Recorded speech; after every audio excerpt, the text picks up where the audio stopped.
Voice of Indonesia.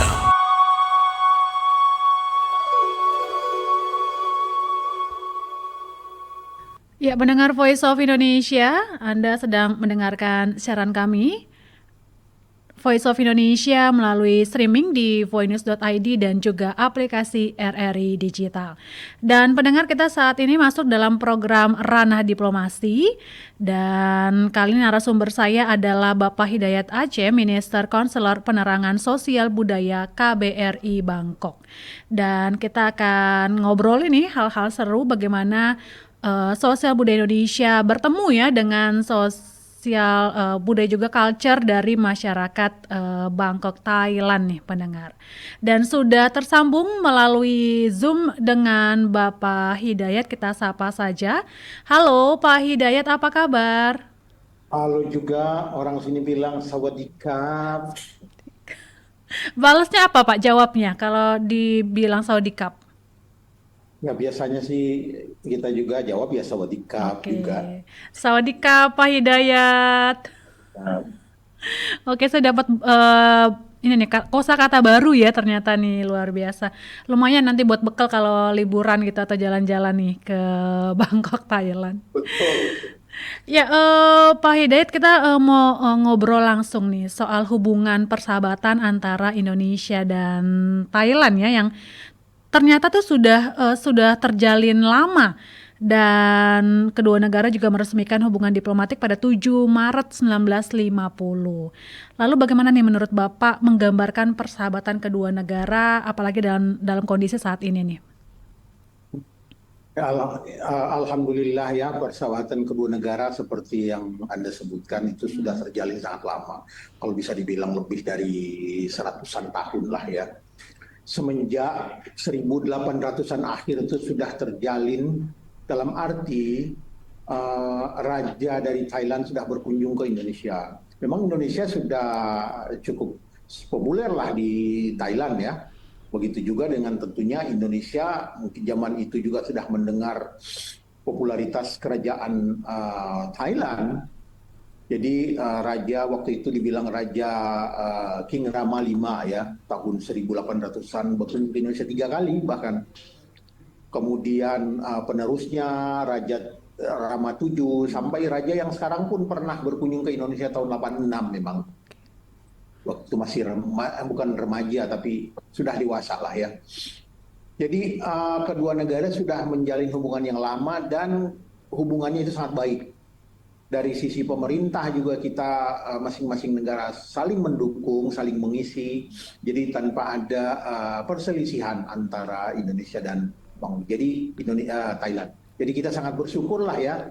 Kedua masyarakat juga kalau kita di Bangkok ini apalagi dalam kota Bangkok. Kita jalan ke dalam kota pasti ketemu sama orang Indonesia di mal-mal umumnya. Nah kalau di Indonesia ada juga orang Thailand tentunya cukup banyak juga yang berkunjung ke Indonesia. Jadi alhamdulillah hubungan sangat baik sampai saat ini. Oke, jadi memang tadi seperti yang Pak Hidayat sampaikan, ini bahkan jauh di tahun 1800-an ini tercatat ya, bahkan ini Raja Siam yang sekarang ini Thailand pernah memberikan ya hadiah berupa patung gajah yang saat ini ada di depan Museum Nasional nih dekat kantor kami nih Pak.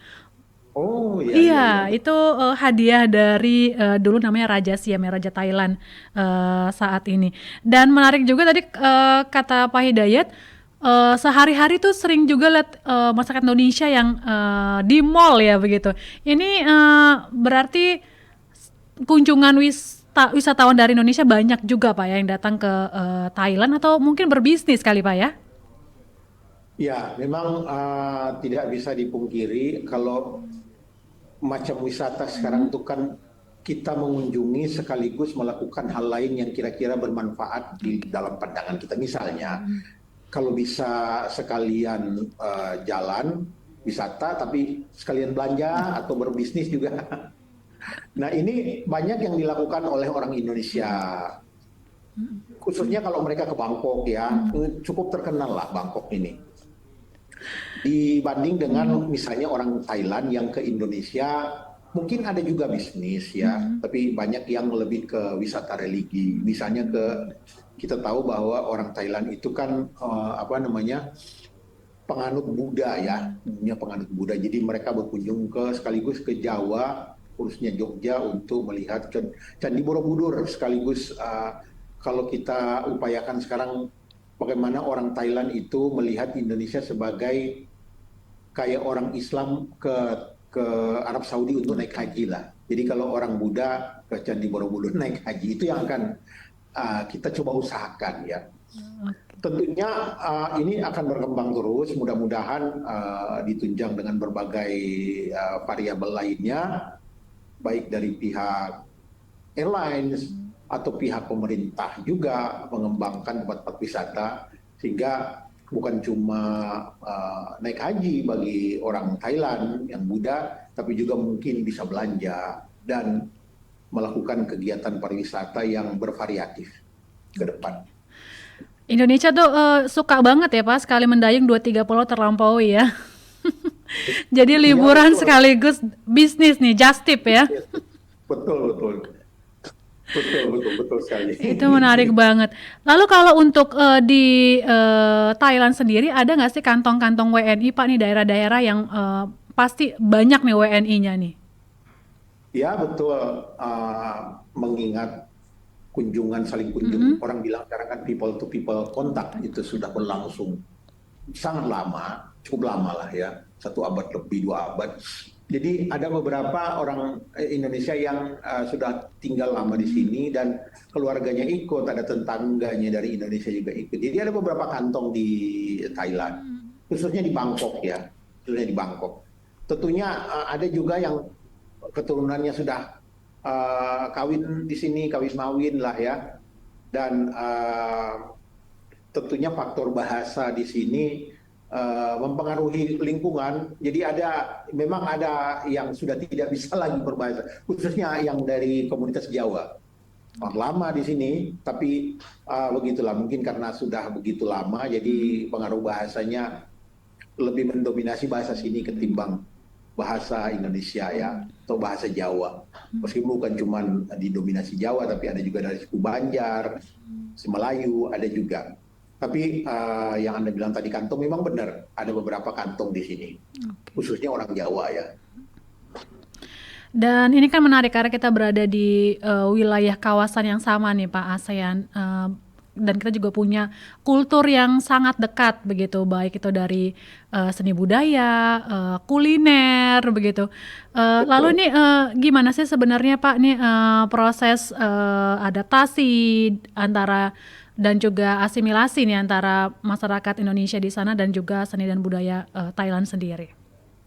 Iya, sama-sama memiliki traits atau dalam demografi atau ilmu sosial atau traits yang cukup dekat. Memang bahasa beda ya, tapi kulturnya itu tidak jauh berbeda. Makanannya juga banyak yang rasanya sama. Apalagi di subregional, orang bilang kawasan Indonesia, Thailand, Malaysia itu kan dekat ya. Jadi bersinggungan di situ. Ada INTGT, Indonesia, Malaysia, Thailand, Growth Triangle itu. Di situ percampuran, kalau orang kita ke situ, khususnya yang daerah selatan, Thailand, kita bisa bahasa Melayu, orang bilang. Bahasa Melayu. Banyak orang Thailand yang tahu tentunya bahasa Melayu. Tapi lebih banyak adalah sisi Melayunya.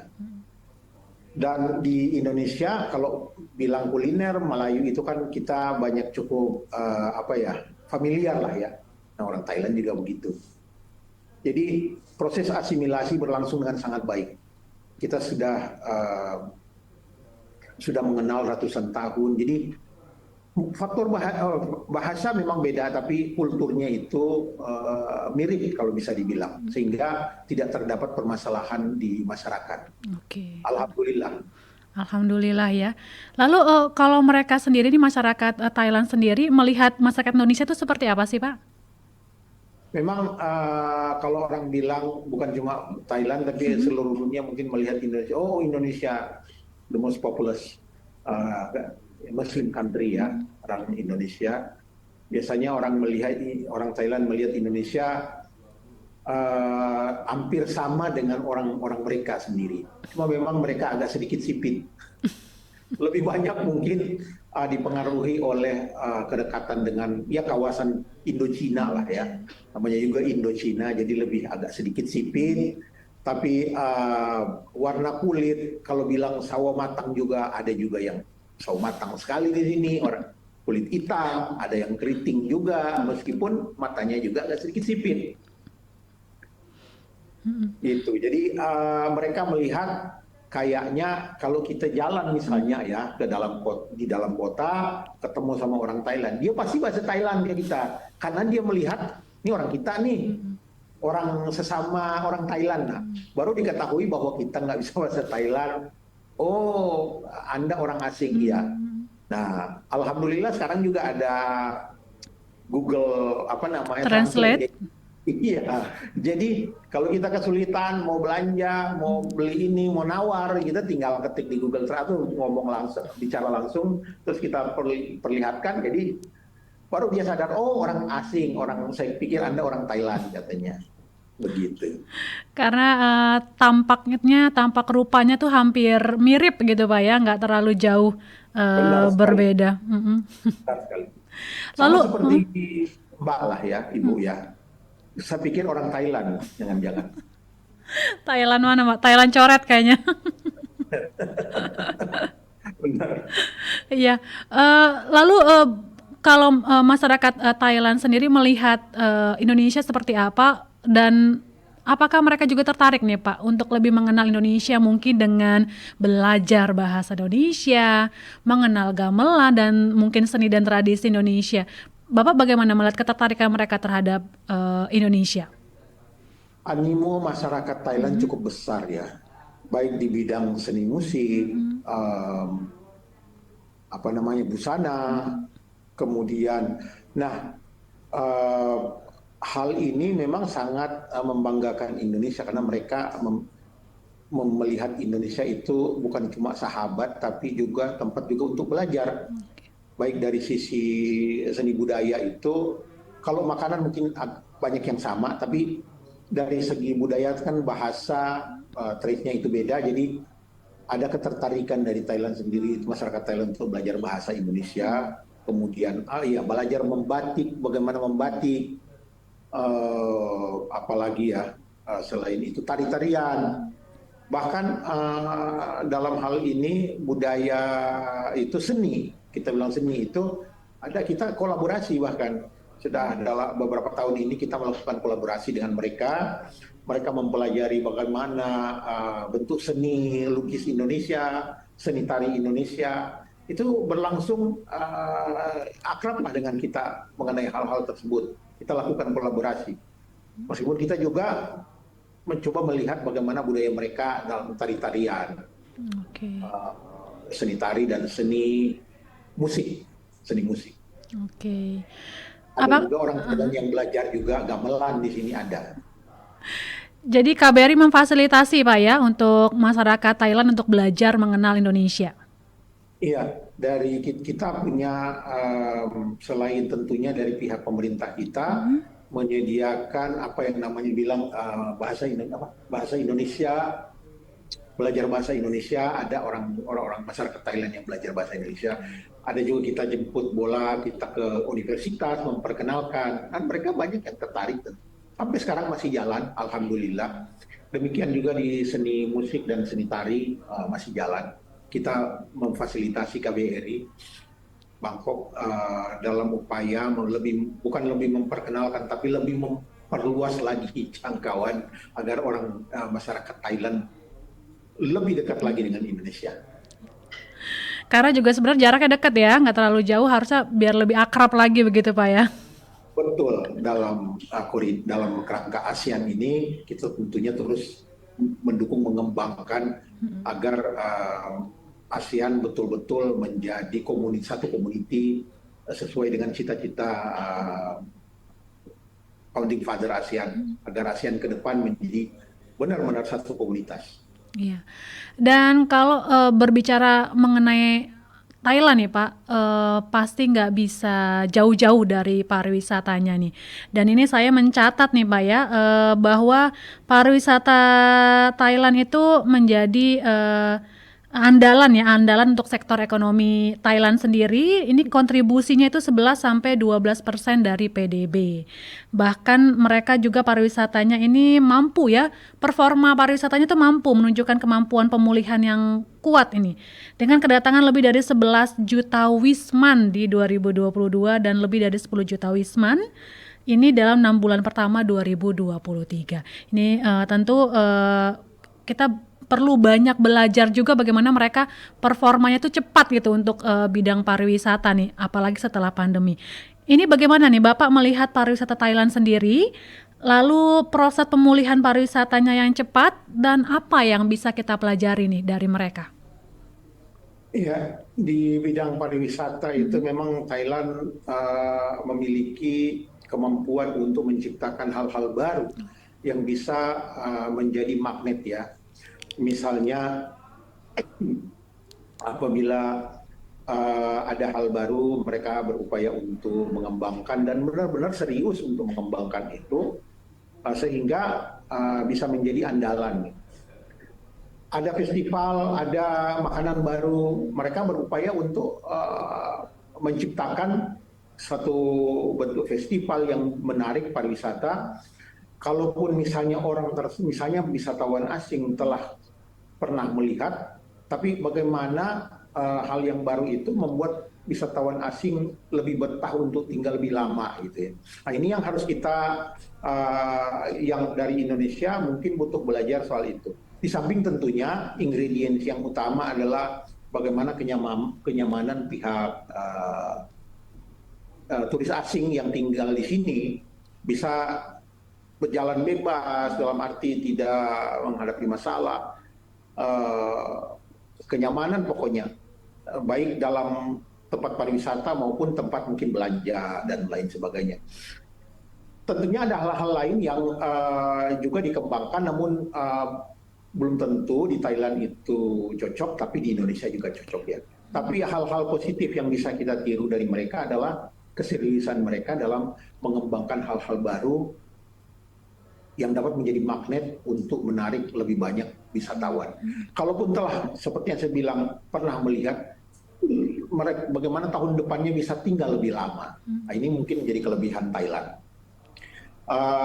Indonesia, kalau dalam pandangan kami, pandangan saya, mungkin lebih banyak tempat pariwisata. Tapi bagaimana mengembangkan itu menjadi satu yang menjadi magnet itu yang mungkin kita bisa belajar dari pihak Thailand sendiri. Jadi bagaimana mengemasnya begitu Pak ya, supaya lebih cantik dan memikat banyak orang untuk bisa datang kembali dan kembali lagi begitu mungkin Pak ya? Ya betul. Nah alhamdulillah kita mungkin telah mengembangkan dalam beberapa tahun terakhir itu desa wisata ya.